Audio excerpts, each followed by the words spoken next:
Kas maka-whitening lalong-lalo na sa ating balat. Ready na pala ako dito ng perlang puti pagkatapos kalamansi.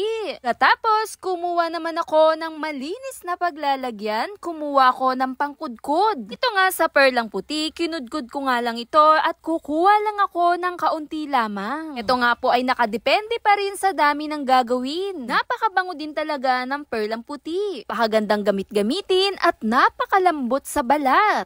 Tapos kungangkod ko din yung ating perlang puti, kumuha naman ako ng kalamansi, 5 piraso nga ang aking nilagay. Dinerekta ko na nga itong inilagay kasama nung ating sabon. Ito nga sa ating kalamansi ay nagsisilbing natural bleaching agent para lalo sa ating balat. Mayaman na siya sa antioxidant at vitamin C.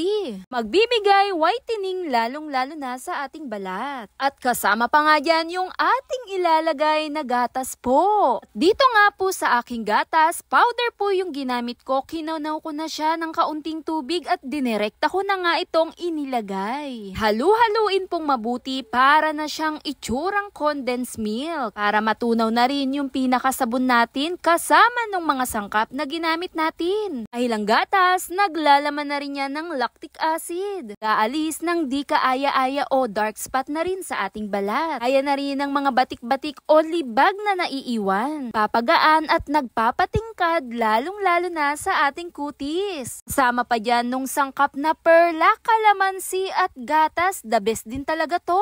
Pagkatapos kong ang halu-haluin, dinerekta ko na nga itong gamit-gamitin, dinerecho ko sa aking mukha. Pwedeng-pwede to sa buong katawan. Bago ka maligo, gawin mo na rin to at imas mo lamang siya 30 minutes, 20 minutes, depende po sa inyo. Dahil sa pagbibleach ng ating katawan, dun mo rin talaga makikita yung resulta. Nag-lightening din talaga at the best din tong gamit-gamitin pang whitening lalong-lalo na sa ating mga balat. Ang kagandahan dala ang perla, hindi po yan matapang. Napaka-mild din talaga ng amoy nito. Hypoallergenic at ang kagandahan nito, naglalaman na siya ng coconut milk. Kaya naman napakalambot, napakagaan lalong-lalo na sa balat. Dahil meron na rin siyang vitamin E. Sobrang nagustuhan ko rin sa paggamit nito at tinutuloy-tuloy ko lang din talaga. Kaya naman ako, huwag kang magpahuli.